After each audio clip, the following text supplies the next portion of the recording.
वाहेगुरु जी का खालसा वाहेगुरु जी की फतेह। बहुत खुशी की गल है कि पंथ के महान विद्वान ज्ञानी गुरविंदर सिंह जी नंगली वालिया ने जो अपनी पुस्तक श्री सरबलो प्रकाश ग्रंथ साहिब विचों खालसा पंथ प्रकाश कृत पातशाही 10वीं सटीक तैयार किया है ते कौम की झोली विच पाया है। ज्ञानी जी पिछले लंबे समय तो निरंतर कौम की सेवा कर रहे हैं ते अपनी कलम नाल हुण तक लगभग 12 पुस्तकां कौम की झोली विच पा चुके ने। ये उन्हां दी पुस्तक जिहड़ी है ये 12वीं पुस्तक है ते इस पुस्तक विच उन्होंने बड़े सुचज्जे ढंग नाल जो श्री सरबलो ग्रंथ साहिब जी विच खालसा जी दे प्रकाश बारे कलगीधर महाराज जी ने अपनी पावन रसना तो बचन उच्चारण किए ने, उन्हां दा टीका किया ताकि जन सधारण नूं इस पवित्र रचना की समझ आ सके। जदों सरबलो ग्रंथ साहिब जी की गल चलती है तो उस वेले क्योंकि ये बहुत वड्डा ग्रंथ है जिथे श्री गुरु ग्रंथ साहिब पातशाह महाराज और कलगीधर महाराज जी की पावन बाणी श्री दसम ग्रंथ साहिब उत्थे ही साडी कौम का ये तीजा महान पवित्र गुरुकृत ग्रंथ श्री सरबलो प्रकाश है। इस पावन ग्रंथ दे मुख 5 अध्याय ने और इन्हां 5 अध्यायां विच कलगीधर महाराज जी ने बहुत ही सुंदर ढंग दे नाल बड़े विस्तृत ढंग दे नाल बड़ी वड आकारी रचना करके देवतियां ते दैंतां दा जो आपसी प्रसंग है उन्हां दे जंग ते युद्ध दा जिहदे विच बेअंत जिहड़े सूरमे ने वो रण मैदान दे विच जूझदे होए शहादत दा जाम पींदे ने ते जिहदे विच जो वीरियानाद है ਉਹਦਾ एक विशेष वड्डा प्रसंग है जिन्हें श्री सरबलो जी ने ते वीरियानाद ने आपस दे विच जंग की है। हालांकि वीरियानाद की कोई पाया नहीं कि वो श्री सरबलो जी नाल, क्योंकि श्री सरबलो जी आप अकाल पुरख ने ते उन्हां नाल जंग लड़ सके, पर सतगुरु जी ने इस पावन रचना राही सानू जिस तरह कि आम विद्वान गुरसिखा ने मोह ते विवेक की जंग का जिक्र किया है, उस तरह इत्थे श्री अकाल पुरख जी सरबलो जी के रूप दे विच ते वीरियानाद दे नाल, वीरियानाद जिहड़ा है वो असुर शक्ति है, असुर शक्तियां का प्रतीक है ते श्री सरबलो महाराज वो असुर खंडनहार ने। सो इस वड आकारी ग्रंथ दे विच बेअंत वीर रसी जो वक्तव्य ने महाराज जी दे वो सानू प्राप्त हुंदे ने, क्योंकि सारा ग्रंथ ही जंग युद्ध का महात्म जिहड़ा वो दस रहा। तुसीं देखो कि इस ग्रंथ की आरंभता जिहड़ी है वो अकाल पुरख वाहिगुरू जी की उस्तत दे नाल आरंभ हुंदी है ते इस पावन ग्रंथ विच जदों देवतियां ते दैंतां दा आपस विच जंग आरंभ हुंदा है, जंग का कारण भी दस्सिया जिवें महाराज सच्चे पातशाह जी चंडी दी वार विच जां दसम ग्रंथ साहिब विच दसदे ने कि अभिमान उतारण देवतियां मैखासुर संभ पाया। उस तरह ਜਦੋਂ ਦੇਵਤਿਆਂ ਨੂੰ ਹੰਕਾਰ ਹੋਇਆ ਤੇ ਉਹਨਾਂ ਦਾ ਫਿਰ ਅਭਿਮਾਨ ਉਤਾਰਨ ਵਾਸਤੇ ਅਕਾਲ ਪੁਰਖ ਨੇ ਇਹ ਜੰਗ ਯੁੱਧ ਜਿਹੜੇ ਨੇ ਉਹ ਆਪ ਆ ਕੇ ਲੜੇ ਨੇ। ਸੋ ਇਸ ਪਾਵਨ ਰਚਨਾ ਵਿੱਚ ਹੀ ਕਲਗੀਧਰ ਮਹਾਰਾਜ ਜੀ ਨੇ ਖਾਲਸਾ ਪੰਥ ਪ੍ਰਕਾਸ਼ ਦਾ ਵੀ ਜ਼ਿਕਰ ਆਪਣੀ ਰਸਨਾ ਤੋਂ ਕੀਤਾ ਔਰ ਮਹਾਰਾਜ ਜੀ ਨੇ ਖਾਲਸੇ ਦੀ ਮਹਿਮਾ ਕੀਤੀ ਹੈ। ਜਿਹੜੇ ਸ਼ਬਦ ਆਪਾਂ ਸਰਵਣ ਕਰਨੇ ਆ, ਖਾਲਸਾ ਮੇਰੋ ਰੂਪ ਹੈ ਖਾਸ, ਖਾਲਸੇ ਮੈਂ ਹੂੰ ਕਰੋ ਨਿਵਾਸ। ਇਹ ਜਿਹੜਾ ਪਾਵਨ ਸ਼ਬਦ ਜਿਹਦੀ ਵਿਆਖਿਆ, ਜਿਹਦਾ ਕੀਰਤਨ ਗੁਰੂ ਗ੍ਰੰਥ ਸਾਹਿਬ ਪਾਤਸ਼ਾਹ ਮਹਾਰਾਜ ਜੀ ਦੀ ਪਾਵਨ ਹਜ਼ੂਰੀ ਵਿੱਚ ਹੁੰਦਾ ਹੈ। ਵੇਖੋ, ਅਸੀਂ ਜਾਣਦੇ ਹਾਂ ਕਿ ਗੁਰੂ ਗ੍ਰੰਥ ਸਾਹਿਬ ਮਹਾਰਾਜ ਦੀ ਹਜ਼ੂਰੀ ਵਿੱਚ ਜਾਂ ਤਾਂ ਗੁਰੂ ਗ੍ਰੰਥ ਸਾਹਿਬ ਮਹਾਰਾਜ ਜੀ ਦੀ ਬਾਣੀ ਦਾ ਕੀਰਤਨ ਹੋ ਸਕਦਾ ਹੈ, ਜਾਂ ਸ੍ਰੀ ਦਸਮ ਗ੍ਰੰਥ ਸਾਹਿਬ ਜੀ ਦੀ ਬਾਣੀ ਦਾ, ਜਾਂ ਸ੍ਰੀ ਸਰਬਲੋ ਪ੍ਰਕਾਸ਼ ਵਿੱਚੋਂ ਇਹ ਜੋ ਖਾਲਸਾ ਪ੍ਰਕਾਸ਼ ਹੈ ਇਹਦਾ ਕੀਰਤਨ ਕੀਤਾ ਜਾਂਦਾ ਹੈ। ਔਰ ਭਾਈ ਗੁਰਦਾਸ ਸਾਹਿਬ ਜੀ ਦੀ ਰਚਨਾ ਵਿੱਚੋਂ ਔਰ ਭਾਈ ਨੰਦ ਲਾਲ ਸਾਹਿਬ ਜੀ ਦੀ ਰਚਨਾ ਵਿੱਚੋਂ ਇਹ ਜੋ ਕੀਰਤਨ ਕੀਤਾ ਜਾਂਦਾ ਹੈ, ਉਸੇ ਤਰ੍ਹਾਂ ਇਹ ਸ੍ਰੀ ਮੁਖਵਾਕ ਬਾਣੀ ਹੈ, ਕਿਉਂਕਿ ਕਲਗੀਧਰ ਮਹਾਰਾਜ ਜੀ ਨੇ ਆਪ ਇਸ ਪਵਿੱਤਰ ਬਾਣੀ ਦਾ ਉਚਾਰਨ ਕੀਤਾ ਔਰ ਆਪਣੇ ਖਾਲਸੇ ਨੂੰ ਵਡਿਆਈ ਬਖਸ਼ਿਸ਼ ਕੀਤੀ ਹੈ। ਸੋ ਅਸੀਂ ਬਹੁਤ ਧੰਨਵਾਦੀ ਹਾਂ ਗਿਆਨੀ ਜੀ ਦੇ, ਗਿਆਨੀ ਗੁਰਵਿੰਦਰ ਸਿੰਘ ਜੀ ਨੰਗਲੀ ਵਾਲਿਆਂ ਦੇ, ਜਿਨ੍ਹਾਂ ਨੇ ਇੱਕ ਵੱਡਕਾਰੀ ਪੁਸਤਕ, ਲਗਭਗ 250 ਸਫ਼ਿਆਂ ਦੀ ਪੁਸਤਕ ਹੈ। ਇਸ ਪੁਸਤਕ ਵਿੱਚ ਗਿਆਨੀ ਜੀ ਨੇ ਜਿੱਥੇ ਇਸ ਪਾਵਨ ਪਵਿੱਤਰ ਗ੍ਰੰਥ ਦੀ ਜਾਣ ਪਛਾਣ ਕਰਾ ਕੇ ਫਿਰ ਜਿਹੜੇ ਵਿਦਵਾਨ ਸੱਜਣ ਜਿਨ੍ਹਾਂ ਨੇ ਇਸ ਪਾਵਨ ਗ੍ਰੰਥ ਦੀ ਸੰਥਿਆ ਪੰਥਿਆ ਕੀਤੀ, ਆਪਣੇ ਜੀਵਨ ਦੇ ਵਿੱਚ ਨਿਰੰਤਰ ਇਸ ਪਾਵਨ ਗ੍ਰੰਥ ਦੀ ਬਾਣੀ ਦਾ ਨਿਤਨੇਮ ਕਰਦੇ ਨੇ, ਉਹਨਾਂ ਦੇ ਵਿਚਾਰ ਲੈ ਕੇ ਔਰ ਖੋਜ ਕਰਦਿਆਂ ਜੋ ਪੁਰਾਤਨ ਸਮੇਂ ਤੋਂ, ਕਿਉਂਕਿ ਸ੍ਰੀ ਸਰਬਲੋ ਪ੍ਰਕਾਸ਼ ਜੀ ਦੇ ਪ੍ਰਕਾਸ਼ ਹੁੰਦੇ ਆਏ, ਬਾਣੀ ਦੇ ਪਾਠ ਹੁੰਦੇ ਆਏ, ਅਖੰਡ ਪਾਠ ਸਾਹਿਬ ਵੀ ਹੁੰਦੇ ਸ੍ਰੀ ਸਰਬਲੋ ਪ੍ਰਕਾਸ਼ ਬਾਣੀ ਦੇ, ਔਰ ਮਹਾਂਪੁਰਸ਼ਾਂ ਵੱਲੋਂ, ਦਲ ਪੰਥ ਵੱਲੋਂ ਸ੍ਰੀ ਸਰਬਲੋ ਪ੍ਰਕਾਸ਼ ਜੀ ਦੇ ਪਾਠ ਬੋਧ ਸਮਾਗਮ ਵੀ ਕਰਵਾਏ ਗਏ ਨੇ। ਪਠੰਤਰ ਭੇਦ ਜਿਹੜੇ ਨੇ ਉਹਨਾਂ ਦੇ ਉੱਤੇ ਵਿਚਾਰ ਚਰਚਾ ਕੀਤੀ ਗਈ। ਤੇ ਹੁਣ ਤੇ ਜੋ ਅਕਾਦਮਿਕ ਵਿੱਦਿਆ ਦੇ ਵਿੱਚ ਪੰਜਾਬੀ ਯੂਨੀਵਰਸਿਟੀ ਪਟਿਆਲਾ ਦੇ ਵਿੱਚ ਵੀ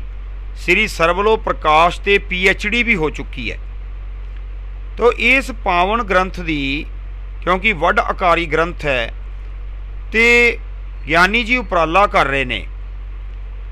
ਕਿ ਥੋੜ੍ਹੇ ਥੋੜ੍ਹੇ ਜੋ ਮਹਾਰਾਜ ਜੀ ਦੇ ਮੁੱਖ ਵਾਕ ਨੇ ਉਹਨਾਂ ਦੇ ਥੋੜ੍ਹੇ ਥੋੜ੍ਹੇ ਬੰਦਾਂ ਦਾ ਜੋ ਸਟੀਕ ਹੈ ਉਹ ਤਿਆਰ ਕਰਕੇ, ਚਾਹੇ ਉਹ ਲਿਖਤੀ ਰੂਪ ਦੇ ਵਿੱਚ, ਚਾਹੇ ਉਹ ਆਡੀਓ ਜਾਂ ਵੀਡੀਓ ਰੂਪ ਦੇ ਵਿੱਚ, ਉਹ ਕੌਮ ਦੇ ਨਾਲ, ਪੰਥ ਦੇ ਨਾਲ ਸਾਂਝਾ ਕੀਤਾ ਜਾਵੇ, ਖਾਸ ਕਰਕੇ ਜਗਿਆਸੂ ਬਿਰਤੀ ਵਾਲੇ ਗੁਰਸਿੱਖਾਂ ਦੇ ਨਾਲ, ਕਿਉਂਕਿ ਜਿਨ੍ਹਾਂ ਦੀ ਬਿਰਤੀ ਹੈ ਕਿ ਸਤਿਗੁਰ ਸੱਚੇ ਪਾਤਸ਼ਾਹ ਮਹਾਰਾਜ ਜੀ ਦੀ ਐਡੀ ਵੱਡੀ ਰਚਨਾ ਜਿਹੜੀ ਹੈ, ਮੈਨੂੰ ਤਾਂ ਕਈ ਵਾਰੀ ਜਿਹੜੇ ਇਹ ਗੱਲ ਕਹਿੰਦੇ ਨੇ ਕਿ ਇਹ ਜੀ 10ਵੇਂ ਪਾਤਸ਼ਾਹ ਦਾ ਗ੍ਰੰਥ ਨਹੀਂ, ਉਹਨਾਂ 'ਤੇ ਹੈਰਾਨੀ ਹੁੰਦੀ ਹੈ ਕਿ ਐਡਾ ਵੱਡ ਆਕਾਰੀ ਗ੍ਰੰਥ ਜਿਹਦੇ ਵਿੱਚ ਸਰਬਲੋ ਜੀ ਦੀ ਮਹਿਮਾ ਕੀਤੀ ਗਈ ਹੈ, ਅਕਾਲ ਉਸਤਤ ਕੀਤੀ ਗਈ ਹੈ, ਜਿਹਦੇ ਵਿੱਚ ਗਿਆਨ ਦੇ ਪ੍ਰਕਾਸ਼ ਵਾਸਤੇ, ਅਗਿਆਨਤਾ ਦਾ ਹਨੇਰਾ ਮਿਟਾਉਣ ਵਾਸਤੇ, ਸੂਰਬੀਰਤਾ ਦੇ ਗੁਣ ਭਰਨ ਵਾਸਤੇ,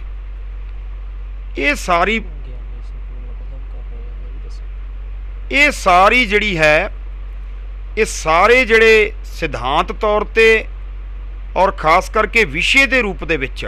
ਮਹਾਰਾਜ ਸੱਚੇ ਪਾਤਸ਼ਾਹ ਜੀ ਨੇ ਇਸ ਪਾਵਨ ਗ੍ਰੰਥ ਦੇ ਰਾਹੀਂ ਸਾਡੇ 'ਤੇ ਰਹਿਮਤ ਕਰਕੇ ਸਾਨੂੰ ਇਹ ਸਾਡੀ ਝੋਲੀ ਵਿੱਚ ਪਾਏ ਨੇ। ਔਰ ਤੁਸੀਂ ਦੇਖੋ, ਮੋਹ ਤੇ ਵਿਵੇਕ ਦੀ ਜੰਗ ਦਾ ਜ਼ਿਕਰ ਹੈ ਇਸ ਪਾਵਨ ਗ੍ਰੰਥ ਦੇ ਵਿੱਚ, ਜਿੱਥੇ ਰੋਗਾਂ ਦੀ ਗੱਲ ਕੀਤੀ ਹੈ ਨਾਲ ਔਸ਼ਧੀਆਂ ਦਾ ਜ਼ਿਕਰ ਵੀ ਕੀਤਾ ਗਿਆ ਹੈ। ਔਰ ਸ਼ਰੋਤਾ ਤੇ ਵਕਤਾ ਦੇ ਗੁਣ ਵੀ ਇਸ ਪਾਵਨ ਗ੍ਰੰਥ ਦੇ ਵਿੱਚ ਦੱਸੇ ਗਏ ਨੇ। ਔਰ ਤੁਸੀਂ ਵੇਖੋ ਜਦੋਂ ਜੰਗ ਆਰੰਭ ਹੁੰਦਾ ਹੈ ਤੇ ਉਹਦੇ ਵਿੱਚ ਸਭ ਤੋਂ ਪਹਿਲਾ ਜਿਹੜਾ ਯੁੱਧ ਹੈ ਉਹ ਤ੍ਰਿਮੁੰਡ ਹੈ, ਤੇ ਤ੍ਰਿਮੁੰਡ ਤੋਂ ਬਾਅਦ ਖੱਟਮੁੰਡ ਆਉਂਦਾ ਹੈ, ਖੱਟਮੁੰਡ ਤੋਂ ਬਾਅਦ ਦਿਗਮੁੰਡ ਆਉਂਦਾ ਹੈ, ਦਿਗਮੁੰਡ ਤੋਂ ਬਾਅਦ ਮੈਨਾਗ ਆਉਂਦਾ ਹੈ, ਮੈਨਾਗ ਤੋਂ ਬਾਅਦ ਕੋਲਾ ਦੈਂਤ ਆਉਂਦਾ ਹੈ। ਇਸ ਤਰ੍ਹਾਂ ਇਹ ਸਾਰੇ ਦੈਂਤ ਜਿਹੜੇ ਨੇ, ਔਰ ਮਹਾਰਾਜ ਸੱਚੇ ਪਾਤਸ਼ਾਹ ਕਿੰਨਾ ਨਿਆਂ ਕਰ ਰਹੇ ਨੇ। ਕੱਲਾ ਇਹ ਨਹੀਂ ਕਿ ਜਿਹੜੇ ਸੁਰ ਨੇ ਦੇਵਤੇ ਉਹਨਾਂ ਦੀ ਪ੍ਰਸ਼ੰਸਾ ਕਰ ਰਹੇ ਨੇ, ਨਹੀਂ, ਮਹਾਰਾਜ ਸੱਚੇ ਪਾਤਸ਼ਾਹ ਜੀ ਨੇ ਇਸ ਪਾਵਨ ਗ੍ਰੰਥ ਦੇ ਵਿੱਚ ਸੂਰਬੀਰਾਂ ਦੀ ਪ੍ਰਸ਼ੰਸਾ ਕੀਤੀ ਹੈ, ਚਾਹੇ ਉਹ ਅਸੁਰ ਬਿਰਤੀ ਦਾ ਧਾਰਨੀ ਹੈ ਤੇ ਚਾਹੇ ਉਹ ਸੁਰ ਬਿਰਤੀ ਦਾ ਧਾਰਨੀ ਹੈ। ਜਿਵੇਂ ਮੈਨਾਗ ਆਉਂਦਾ ਹੈ ਜਾਂ ਤ੍ਰਿਮੁੰਡ ਆਉਂਦਾ ਹੈ ਜਾਂ ਕੋਲਾ ਦੈਂਤ ਆਉਂਦਾ ਹੈ, ਔਰ ਉਹ ਐਸੇ ਦੈਂਤ ਨੇ ਇੰਨੇ ਬਲਸ਼ਾਲੀ ਨੇ ਜਿਨ੍ਹਾਂ ਦੇ ਇੱਕ ਪੈਰ ਚੁੱਕ ਕੇ ਧਰਨ ਨਾਲ ਸਾਰੇ ਬ੍ਰਹਿਮੰਡ ਦੇ ਵਿੱਚ ਥਰਥਰਾਹਟ ਪੈਦਾ ਹੁੰਦੀ ਹੈ। ਔਰ ਜਿਵੇਂ ਮੈਨਾਗ ਵਰਗੇ ਦੈਂਤ ਜਿਹੜੇ ਨੇ ਉਹ 10-10 ਮਹੀਨੇ ਬਿਨਾਂ ਸਿਰ ਤੋਂ ਰਣ ਭੂਮੀ ਦੇ ਵਿੱਚ ਲੜਦੇ ਨੇ। ਔਰ ਇਸੇ ਤਰ੍ਹਾਂ ਮਹਾਰਾਜ ਸਰਬਲੋਹ ਪ੍ਰਕਾਸ਼ ਦੇ ਜੋ ਸਰਬਲੋਹ ਜੀ ਨੇ ਜਿਹੜੇ ਸਵੈਮ ਇਹਨਾਂ ਨੂੰ ਨਾਸ਼ ਕਰਨ ਵਾਸਤੇ ਆਏ, ਕਿਉਂਕਿ ਜਦੋਂ ਹੰਕਾਰ ਵੱਧ ਜਾਵੇ, ਪਹਿਲਾਂ ਦੇਵਤਿਆਂ ਨੂੰ ਹੰਕਾਰ ਹੋਇਆ ਤੇ ਅਸੁਰਾਂ ਨਾਲ ਜੰਗ ਹੋਇਆ, ਜਦੋਂ ਅਸੁਰਾਂ ਨੂੰ ਹੰਕਾਰ ਹੋ ਗਿਆ ਤੇ ਅਕਾਲ ਪੁਰਖ ਨੇ ਆਪ ਉਹਨਾਂ ਦਾ ਹੰਕਾਰ ਤੋੜਨ ਵਾਸਤੇ ਉਹ ਜੰਗ ਜਿਹੜੀ ਹੈ ਉਹ ਆਪ ਲੜੀ ਹੈ। ਔਰ ਇਹ ਨਿਰੰਤਰ ਕੋਈ ਛੋਟੀ ਜੰਗ ਨਹੀਂ ਹੈ, ਬਹੁਤ ਲੰਮਾ ਸਮਾਂ, ਵੱਡਾ ਸਮਾਂ ਇਹ ਜੰਗ ਜਿਹੜੀ ਹੈ ਚੱਲੀ ਹੈ। ਔਰ ਇੱਕ ਹੋਰ ਗੱਲ ਕਿ ਇਸ ਪਾਵਨ ਪਵਿੱਤਰ ਗ੍ਰੰਥ ਦਾ ਜੋ ਸਬਜੈਕਟ ਮੈਟਰ ਹੈ, ਵਿਸ਼ਾ ਵਸਤੂ ਹੈ ਜਾਂ ਇਹਦੀ ਵਿਸ਼ੇ ਵਸਤੂ ਦੀ ਸਮੱਗਰੀ ਹੈ, ਉਹਦੇ ਵਾਸਤੇ ਵੀ ਵਿਦਵਾਨ ਪੁਰਖਾਂ ਨੇ ਜੋ ਸਾਨੂੰ 9 ਨੰਦਾਂ ਦੀ ਸਾਖੀ ਦਿੱਤੀ ਹੈ, ਉਸ ਸਾਖੀ ਨੂੰ ਪੜ੍ਹ ਕੇ ਵਿਚਾਰ ਕੇ ਤੇ ਇਸ ਗ੍ਰੰਥ ਦੇ ਵਿਸ਼ਾ ਵਸਤੂ ਬਾਰੇ, ਇਸ ਗ੍ਰੰਥ ਦੀ ਰਚਨਾ ਕਦੋਂ ਆਰੰਭ ਹੋਈ, ਕਦੋਂ ਇਹਦੀ ਸੰਪੂਰਨਤਾ ਹੋਈ ਹੈ,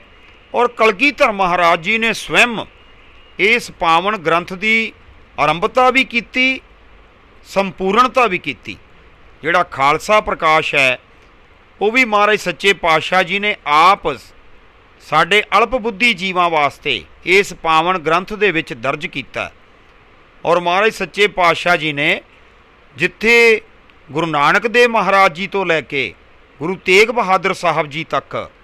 ਔਰ ਫਿਰ ਬਾਬਾ ਅਜੀਤ ਸਿੰਘ ਜੀ, ਬਾਬਾ ਜੁਝਾਰ ਸਿੰਘ ਜੀ, ਬਾਬਾ ਜੋਰਾਵਰ ਸਿੰਘ ਜੀ, ਬਾਬਾ ਫਤਿਹ ਸਿੰਘ ਜੀ, ਉਹਨਾਂ ਦੀ ਸ਼ਹਾਦਤ ਦਾ ਜ਼ਿਕਰ, ਔਰ ਫਿਰ 40 ਮੁਕਤਿਆਂ ਦੀ ਸ਼ਹਾਦਤ ਦਾ ਜ਼ਿਕਰ ਮਹਾਰਾਜ ਸੱਚੇ ਪਾਤਸ਼ਾਹ ਜੀ ਨੇ ਆਪ ਕੀਤਾ। ਔਰ ਇੱਥੋਂ ਤੱਕ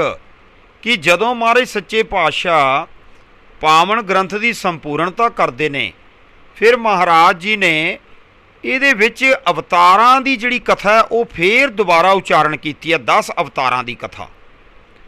ਤੋ ਸਤਿਗੁਰ ਸੱਚੇ ਪਾਤਸ਼ਾਹ ਮਹਾਰਾਜ ਜੀ ਨੇ ਇਹ ਪਾਵਨ ਰਚਨਾ। ਔਰ ਇੱਕ ਹੋਰ ਗੱਲ, ਕਿਉਂਕਿ ਜਦੋਂ 9 ਨੰਦਾਂ ਦੀ ਆਪਾਂ ਸਾਖੀ ਪੜ੍ਹਦੇ ਨਾ, ਉਹਦੇ 'ਚ ਸਾਨੂੰ ਸਪਸ਼ਟ ਹੁੰਦਾ ਹੈ ਕਿ ਇਹ ਜੋ ਬਾਣੀ ਹੈ ਇਹ ਅਕਾਲ ਪੁਰਖ ਜੀ ਨੇ ਆਪ ਕਲਗੀਧਰ ਮਹਾਰਾਜ ਜੀ ਨੂੰ ਸਰਵਣ ਕਰਾਈ, ਕਿਉਂਕਿ ਉਹਨਾਂ ਦੀ ਆਪਣੀ ਕਥਾ ਹੈ ਸਰਬਲੋਹ ਜੀ ਦੀ। ਤੇ ਮਹਾਰਾਜ ਜੀ ਨੇ ਸਰਬਲੋਹ ਦਾ ਜਿਹੜਾ ਜ਼ਿਕਰ ਹੈ ਉਹ ਅਕਾਲ ਉਸਤਤ ਦੇ ਆਰੰਭ ਵਾਲੇ ਜਿਹੜੇ ਆਰੰਭਤਾ ਦੇ ਵਿੱਚ ਮੰਗਲਾਚਰਨ ਦੇ ਵਿੱਚ ਕੀਤਾ, ਜਦੋਂ ਮਹਾਰਾਜ ਕਹਿੰਦੇ ਨੇ ਸਰਬਲੋਹ ਜੀ ਕੀ ਰੱਖਿਆ ਹਮਨੇ, ਸ੍ਰੀ ਸਰਬਲੋਹ ਜੀ ਕੀ ਸਦਾ ਰੱਖਿਆ ਹਮਨੇ। ਹੁਣ ਉਹ ਸਰਬਲੋਹ ਜੀ ਦੀ ਰੱਖਿਆ ਮੰਗ ਰਹੇ ਅਕਾਲ ਪੁਰਖ ਜੀ ਦੀ, ਤੇ ਉਸੇ ਅਕਾਲ ਪੁਰਖ ਦਾ ਜੋ ਜ਼ਿਕਰ ਹੈ ਉਹ ਸਾਰਾ ਦਾ ਸਾਰਾ ਮਹਾਰਾਜ ਸੱਚੇ ਪਾਤਸ਼ਾਹ ਜੀ ਨੇ ਇਸ ਪਾਵਨ ਗ੍ਰੰਥ ਦੇ ਵਿੱਚ ਅਕਾਲ ਪੁਰਖ ਜੀ ਦੇ ਮੂੰਹ ਤੋਂ ਸੁਣ ਕੇ ਉਹਨਾਂ ਦੀ ਵਡਿਆਈ ਕੀਤੀ ਹੈ। ਜਿੱਥੇ ਮਹਾਰਾਜ ਆਪਣੀ ਗੱਲ ਹੋਰ ਸਪਸ਼ਟ ਕਰਨਾ ਚਾਹੁੰਦੇ ਨੇ, ਉੱਥੇ ਨਾਲ ਕਬਿਓ ਬਾਚ ਉਚਾਰਨ ਕਰਕੇ ਲਿਖਦੇ ਨੇ। ਕੁਛ ਜਿਨ੍ਹਾਂ ਨੇ ਇਸ ਪਾਵਨ ਗ੍ਰੰਥ ਦਾ ਅਧਿਐਨ ਨਹੀਂ ਕੀਤਾ ਸੰਥਿਆ ਪੰਥਿਆ ਨਹੀਂ ਲਈ। ਉਹ ਕਹਿੰਦੇ ਜੀ ਇਹ ਤਾਂ ਦੇਵੀ ਦੇਵਤਿਆਂ ਦੀ ਉਸਤਤ ਹੈ, ਨਹੀਂ ਹੈ। ਇੱਥੇ ਜਿੰਨੇ ਵੀ ਦੇਵੀ ਜਾਂ ਦੇਵਤੇ ਉਹ ਸ੍ਰੀ ਸਰਬਲੋਹ ਜੀ ਦੀ ਚਰਨ ਸ਼ਰਨ ਵਿੱਚ ਆਉਂਦੇ ਨੇ। ਈਵਨ ਕਿ ਵੀਰਿਆਨਾਦ ਵੀ ਸ੍ਰੀ ਸਰਬਲੋਹ ਜੀ ਦੀ ਉਸਤਤ ਕਰਦਾ। ਉਹਨੂੰ ਮਰਨ ਤੋਂ ਪਹਿਲਾਂ, ਉਹ ਜੰਗ ਦੇ ਵਿੱਚ ਸ਼ਹਾਦਤ ਪਾਉਣ ਤੋਂ ਪਹਿਲਾਂ ਉਹਨੂੰ ਇੱਕ ਮੌਕਾ ਦਿੱਤਾ ਜਾਂਦਾ ਕਿ ਤੂੰ ਆਪਣਾ ਅੱਗਾ ਤੇ ਪਿੱਛਾ, ਚੰਗਾ ਤੇ ਬੁਰਾ ਵਿਚਾਰ ਲੈ, ਜਿਹੜੇ ਤੂੰ ਕਰਮ ਕੀਤੇ ਨੇ ਉਹਨਾਂ ਦੀ ਵਿਚਾਰ ਕਰ ਲੈ। ਔਰ ਉਹ ਸੋਚਦਾ ਮਨ ਦੇ ਵਿੱਚ ਕਿ ਮੈਂ ਇੱਕ ਅਲਪੱਗ ਜੀਵ ਹਾਂ, ਮੈਂ ਅਕਾਲ ਪੁਰਖ ਨਾਲ, ਸ੍ਰੀ ਸਰਬਲੋਹ ਜੀ ਨਾਲ ਕਿਵੇਂ ਲੜ ਸਕਣਾ, ਤੇ ਕਿਉਂ ਨਾ ਮੈਂ ਹਥਿਆਰ ਸੁੱਟ ਦੇਵਾਂ। ਤੁਸੀਂ ਦੇਖੋ ਇਸ ਪਾਵਨ ਗ੍ਰੰਥ ਤੋਂ ਸੂਰਮਿਆਂ ਨੂੰ ਕਿੱਡੀ ਵੱਡੀ ਇੱਕ ਦਿਸ਼ਾ ਨਿਰਦੇਸ਼ ਮਿਲਦਾ, ਸੋਝੀ ਮਿਲਦੀ ਹੈ ਕਿ ਕਦੀ ਵੀ ਸੂਰਮੇ ਨੂੰ ਸ਼ਸਤਰ ਨਹੀਂ ਸੁੱਟਣੇ ਚਾਹੀਦੇ। ਕਲਗੀਧਰ ਮਹਾਰਾਜ ਸਾਨੂੰ ਇਹ ਗੱਲ ਸਮਝਾਉਣਾ ਚਾਹੁੰਦੇ ਨੇ। ਜਦੋਂ ਵੀਰਿਆਨਾਦ ਸੋਚਦਾ ਕਿ ਮੈਂ ਸ਼ਸਤਰ ਸੁੱਟ ਦੇਵਾਂ, ਫਿਰ ਉਹਦੇ ਮਨ ਦੇ ਵਿੱਚ ਨਵਾਂ ਫੁਰਨਾ ਆਉਂਦਾ ਹੈ, ਜੇ ਮੈਂ ਸ਼ਸਤਰ ਸੁੱਟ ਕੇ ਤੇ ਰਣ ਭੂਮੀ 'ਚੋਂ ਭੱਜਾਂਗਾ ਤੇ ਕਾਇਰ ਰਖਵਾਵਾਂਗਾ। ਤੇ ਮਹਾਰਾਜ ਸਮਝਾਉਣਾ ਚਾਹੁੰਦੇ ਨੇ ਕਿ ਜਿਹੜਾ ਯੋਧਾ ਹੈ ਨਾ, ਉਹ ਜੰਗ ਦੇ ਵਿੱਚ ਸ਼ਸਤਰਾਂ ਨੂੰ ਨਾਲ ਲੈ ਕੇ ਤੇ ਸ਼ਸਤਰਾਂ ਦਾ ਪ੍ਰਯੋਗ ਕਰਦਾ ਹੋਇਆ ਭਾਵੇਂ ਸ਼ਹਾਦਤ ਦਾ ਜਾਮ ਪੀ ਜੇ, ਪਰ ਕਾਇਰਤਾ ਨਾ ਵਿਖਾਵੇ, ਡਰੇ ਨਾ। ਤੇ ਉਸੇ ਤਰ੍ਹਾਂ ਵੀਰਿਆਨਾਦ ਇਹ ਸੋਚਦਾ ਹੈ ਕਿ ਜੇ ਮੈਂ ਸ਼ਸਤਰ ਸੁੱਟ ਕੇ ਤੇ ਰਣ ਭੂਮੀ 'ਚੋਂ ਭੱਜ ਜਾਵਾਂ ਤੇ ਕਾਇਰ ਰਖਵਾਵਾਂਗਾ। ਨਾਲ ਹੀ ਉਹਦੇ ਮਨ 'ਚ ਫੁਰਨਾ ਆਉਂਦਾ ਹੈ ਕਿ ਜੇ ਮੈਂ ਸ਼ਸਤਰ ਚਲਾਉਂਦਾ ਹੋਇਆ, ਹਾਲਾਂਕਿ ਮੇਰੀ ਪਾਇਆ ਨਹੀਂ ਹੈ ਕਿ ਸ੍ਰੀ ਸਰਬਲੋਹ ਜੀ ਦਾ ਟਾਕਰਾ ਕਰ ਸਕਾਂ, ਪਰ ਜੇ ਮੈਂ ਸ੍ਰੀ ਸਰਬਲੋਹ ਜੀ ਦੇ ਹੱਥੋਂ ਰਣ ਭੂਮੀ ਦੇ ਵਿੱਚ ਮਾਰਿਆ ਗਿਆ, ਸ਼ਹਾਦਤ ਦਾ ਜਾਮ ਪੀ ਗਿਆ, ਤੇ ਮੈਨੂੰ ਬੈਕੁੰਠ ਧਾਮ ਦੀ ਪ੍ਰਾਪਤੀ ਹੋਏਗੀ। ਦੇਖੋ ਵਿਦਿਆ ਮਾਰਤੰਡ ਜੋ ਸਾਡੇ, ਉਹਨਾਂ ਨੇ ਇਹਦੇ ਬਹੁਤ ਸੋਹਣੇ ਅਰਥ ਕੀਤੇ ਨੇ ਸਰਬਲੋਹ ਦੇ। ਉਹ ਕਹਿੰਦੇ ਸਰਬਲੋਹ ਦਾ ਅਰਥ ਹੈ ਕਿ ਸਾਰਾ ਹੀ ਪ੍ਰਕਾਸ਼, ਅਕਾਲ ਪੁਰਖ ਦੀ ਆਪਣੀ ਲੋਹ, ਪਰਮੇਸ਼ਰ ਦੀ ਆਪਣੀ ਲੋਹ ਜਿਹੜੀ ਹੈ। ਔਰ ਇਹਦੇ ਵਿੱਚ ਸਰਬਲੋਹ, ਜੋ ਸਰਬਲੋਹ ਪ੍ਰਕਾਸ਼ ਦੇ ਵਿੱਚ ਕੋਈ ਦੇਵਤਾ ਨਹੀਂ ਹੈ, ਇਹ ਆਪ ਅਕਾਲ ਪੁਰਖ ਹੈ। ਉਹ ਅਸੁਰਾਂ ਦਾ ਸੰਘਾਰ ਕਰਨ ਆਇਆ ਹੈ। ਕਿਉਂਕਿ ਕਲਗੀਧਰ ਮਹਾਰਾਜ ਸ੍ਰੀ ਦਸਮ ਗ੍ਰੰਥ ਸਾਹਿਬ ਵਿੱਚ ਵੀ ਦੱਸਦੇ ਨੇ ਕਿ ਜਿਵੇਂ ਅਕਾਲ ਪੁਰਖ ਜੀ ਨੇ 10ਵੇਂ ਪਾਤਸ਼ਾਹ ਮਹਾਰਾਜ ਦੀ ਡਿਊਟੀ ਲਾਈ ਹੈ ਕਿ ਤੁਸੀਂ ਇਸ ਮਾਤ ਲੋਕ 'ਤੇ ਜਾ ਕੇ ਧਰਮ ਚਲਾਵਣ, ਸੰਤ ਉਭਾਰਨ, ਦੁਸ਼ਟ ਸਭਨ ਕੋ ਮੂਲ ਉਪਾਰਨ। ਉਹ ਦੁਸ਼ਟਾਂ ਦਾ ਨਾਸ਼ ਕਰਨਾ ਹੈ ਤੇ ਸੰਤਾਂ ਦੀ ਰੱਖਿਆ ਕਰਨੀ ਹੈ ਤੇ ਧਰਮ ਨੂੰ ਚਲਾਉਣਾ ਹੈ, ਧਰਮ ਦੀ ਜੈ ਜੈਕਾਰ ਕਰਾਣੀ ਹੈ। ਉਸੇ ਤਰ੍ਹਾਂ ਇੱਥੇ ਵੀ ਸਰਬਲੋਹ ਪ੍ਰਕਾਸ਼ ਦੇ ਵਿੱਚ ਕਲਗੀਧਰ ਮਹਾਰਾਜ ਸਾਨੂੰ ਦੱਸਦੇ ਨੇ ਕਿ ਅਕਾਲ ਪੁਰਖ ਨੇ ਆਪ ਸਰਬਲੋਹ ਦੇ ਰੂਪ ਦੇ ਵਿੱਚ ਧਰਮ ਦੀ ਸਥਾਪਤੀ ਵਾਸਤੇ, ਸੰਤਾਂ ਦਾ ਉਧਾਰ ਕਰਨ ਵਾਸਤੇ ਤੇ ਦੁਸ਼ਟਾਂ ਦਾ ਵਿਨਾਸ਼ ਕਰਨ ਵਾਸਤੇ ਵੀਰਿਆਨਾਦ ਦੇ ਨਾਲ ਜੰਗ ਕੀਤੀ ਹੈ। ਸੋ ਇਹ ਬਹੁਤ ਵੱਡੀ ਗੱਲ ਹੈ ਕਿ ਗਿਆਨੀ ਜੀ ਨੇ, ਗਿਆਨੀ ਗੁਰਵਿੰਦਰ ਸਿੰਘ ਜੀ ਨੇ, ਜਿਨ੍ਹਾਂ ਨੇ ਜੋ ਖਾਲਸਾ ਪ੍ਰਕਾਸ਼ ਦਾ ਸਟੀਕ ਤਿਆਰ ਕੀਤਾ ਹੈ, ਔਰ ਨਾਲ ਹੀ ਉਹ ਇਸ ਪਾਵਨ ਸਰਬਲੋਹ ਪ੍ਰਕਾਸ਼ ਜੀ ਦਾ, ਕਿਉਂਕਿ ਬਹੁਤ ਮਹਿੰਗੀ ਬਾਣੀ ਹੈ, ਤੇ ਇਸ ਸਾਰੇ ਪਾਵਨ ਗ੍ਰੰਥ ਸਾਹਿਬ ਦਾ ਉਹ ਸਟੀਕ ਕਰਨ ਜਾ ਰਹੇ ਨੇ। ਉਹ ਵਧਾਈ ਦੇ ਪਾਤਰ ਨੇ ਤੇ ਅਸੀਂ ਅਰਦਾਸ ਕਰਾਂਗੇ ਕਿ ਸਤਿਗੁਰੂ ਕਿਰਪਾ ਕਰਨ, ਉਹਨਾਂ ਨੂੰ ਦੇਹ ਰੋਗਤਾ, ਤੰਦਰੁਸਤੀ ਬਖਸ਼ਣ, ਚੜ੍ਹਦੀ ਕਲਾ ਬਖਸ਼ਣ, ਤੇ ਉਹ ਕੌਮ ਦੀ, ਪੰਥ ਦੀ ਸੇਵਾ ਇਸੇ ਤਰੀਕੇ ਦੇ ਨਾਲ, ਜਿਵੇਂ ਉਹਨਾਂ ਦੀਆਂ 12 ਪੁਸਤਕਾਂ ਆ ਚੁੱਕੀਆਂ ਨੇ, ਤੇ ਇੱਕ ਵੱਡਾ ਜੋ ਸਟੀਕ ਹੈ ਉਹ ਤਿਆਰ ਕਰਕੇ ਤੇ ਪੰਥ ਨੂੰ ਭੇਟ ਕਰਨ, ਤੇ ਤਾਂ ਕਿ ਆਉਣ ਵਾਲੀਆਂ ਪੀੜ੍ਹੀਆਂ ਇਸ ਮਹਾਨ ਗ੍ਰੰਥ ਨੂੰ ਵਿਚਾਰ ਸਕਣ, ਇਹਦੀ ਸੰਥਿਆ ਕਰ ਸਕਣ, ਇਹਦੀ ਸਟੀਕ ਪੜ੍ਹ ਸਕਣ, ਤੇ ਅੱਗੇ ਜਿਹੜੀ ਹੈ ਹੋਰ ਖੋਜ ਜਿਹੜੀ ਹੈ ਉਹ ਇਸ ਪਾਵਨ ਗ੍ਰੰਥ ਦੇ ਵਿਸ਼ੇ ਵਸਤੂ ਦੇ ਉੱਤੇ ਹੋਵੇ। ਤੇ ਇਹ ਜੋ ਹੈ ਪੰਥ ਵਾਸਤੇ ਬੜੇ ਮਾਣ ਦੀ ਗੱਲ ਹੈ, ਕਿਉਂਕਿ ਸਾਰੀਆਂ ਹੀ ਸੰਪਰਦਾਵਾਂ, ਸਾਰਾ ਦਲ ਪੰਥ ਗਿਆਨੀ ਗੁਰਵਿੰਦਰ ਸਿੰਘ ਜੀ ਦੇ ਨਾਲ, ਉਹਨਾਂ ਦੇ ਕੰਮ ਦੀ ਸਰਾਹਨਾ ਕਰਦਾ ਹੋਇਆ, ਕਿਉਂਕਿ ਇਹ ਬਹੁਤ ਵੱਡਾ ਕੰਮ ਹੈ, ਖੋਜ ਦਾ ਲੈਵਲ ਬਹੁਤ ਉੱਚਾ ਹੈ ਗਿਆਨੀ ਜੀ ਦਾ, ਜਿਸ ਕਰਕੇ ਇਹ ਸਾਰੇ ਕਾਰਜ ਹੋ ਰਹੇ ਨੇ। ਸੋ ਸਤਿਗੁਰੂ ਕਿਰਪਾ ਕਰਨਾ, ਇਹ ਜੋ ਪਾਵਨ ਪੁਸਤਕ ਸਾਡੇ ਹੱਥਾਂ ਵਿੱਚ ਆਈ ਹੈ, ਜਿਹਦੇ ਵਿੱਚ ਬਾਣੀ ਦਾ ਸਟੀਕ ਕੀਤਾ ਗਿਆ ਹੈ, ਇਹ ਸਾਰੇ ਖੁਜਾਰਥੀ, ਸਾਰੇ ਵਿਦਿਆਰਥੀ, ਸਾਰੇ ਵਿਦਵਾਨ ਸੱਜਣ ਇਹਨੂੰ ਪੜ੍ਹਨ, ਇਹਦੇ ਉੱਤੇ ਆਪਣੇ ਵਿਚਾਰ ਦੇਣ ਅਤੇ ਗਿਆਨੀ ਜੀ ਨੂੰ ਹੌਸਲਾ ਅਫਜ਼ਾਈ ਦੇਣ, ਤਾਂ ਕਿ ਉਹ ਆਉਣ ਵਾਲੇ ਸਮੇਂ ਦੇ ਵਿੱਚ ਇਸ ਪਾਵਨ ਗ੍ਰੰਥ ਦਾ ਟੀਕਾ ਸਟੀਕ ਕਰਕੇ ਉਹ ਪੰਥ ਦੀ ਝੋਲੀ 'ਚ ਪਾਉਣ। ਭੁੱਲਾਂ ਚੁੱਕਾਂ ਦੀ ਖਿਮਾ। ਇੱਕ ਵਾਰੀ ਫੇਰ ਗਿਆਨੀ ਜੀ ਨੂੰ ਲੱਖ ਲੱਖ ਵਧਾਈਆਂ। ਵਾਹਿਗੁਰੂ ਜੀ ਕਾ ਖਾਲਸਾ, ਵਾਹਿਗੁਰੂ ਜੀ ਕੀ ਫਤਿਹ।